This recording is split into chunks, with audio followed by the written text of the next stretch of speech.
What's going on, guys? In this video I'm going to talk about fat burning and what specifically goes on in the body when you're trying to burn fat, and I'm also going to talk about spot reduction and why it doesn't work and why you can't get rid of certain target areas of fat throughout your body. So firstly, let's talk about simple nutrition, simple metabolism. Your body can use energy based off of carbs, fats, and proteins. You can use that, your body can use that for energy in order to do work.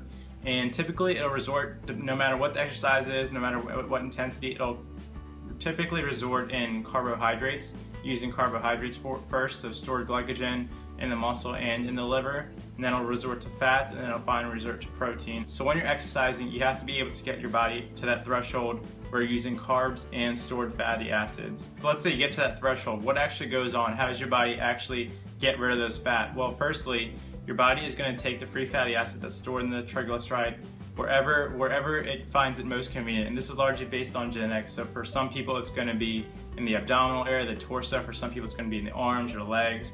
This is why some people have trouble losing that last bit of fat in certain areas, because that's the last place where your body will hold on to its fat. There's two metabolic processes that need to occur in order to actually burn fat: fatty acid mobilization and fatty acid oxidation. Basically, fatty acid mobilization is your body being able to take that free fatty acid that's in the stored triglyceride from wherever it is in your body, taking that to the liver, converting it, going through gluconeogenesis, creating glycogen, and then being able to use that. So as part of fatty acid oxidation, that's the part where you're actually breathing out and doing the exercise. Most scientists and most research suggest that the fat molecules are actually breathed out through oxygen when you're exercising. Fatty acid mobilization and oxidation, they're very complicated processes. I don't fully understand them myself, to be honest, but I want to let you know that that's pretty much how your body will burn fat. So as a side note, this is part of the reason why high intensity interval training is so beneficial in terms of fat burning, because you basically increase the more oxygen you use during a cardiovascular workout. It has a longer effect. A famous, popular YouTuber calls this the afterburn effect.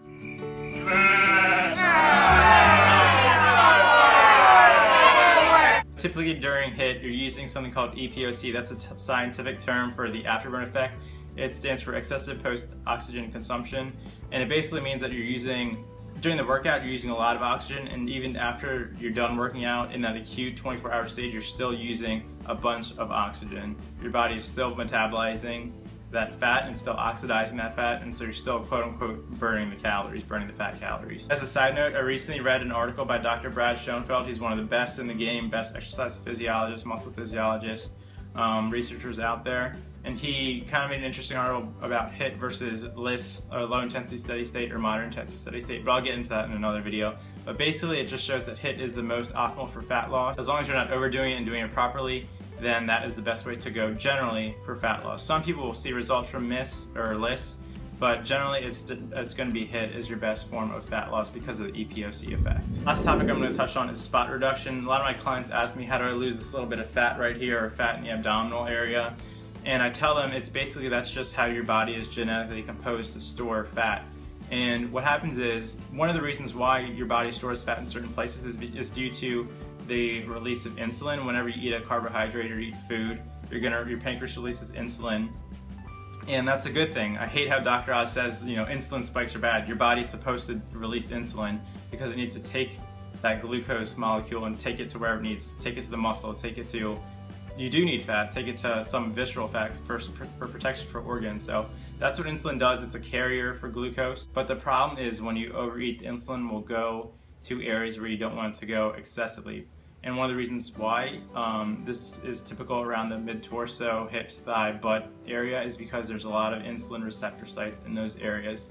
So if you're eating a bunch of carbs, a bunch of sweets, you'll store some of that in the liver as glycogen, and even in the muscle as glycogen, but the rest, or some of it, I'm not going to throw out a number, but some of that insulin will go to your waist or your torso, because there's a lot of insulin receptor sites there. So genetically speaking, some people might have more insulin receptor sites on their thighs or butt, and some people will have more insulin receptor sites on their stomach or love handles. So that's the video. I hope you guys learned something.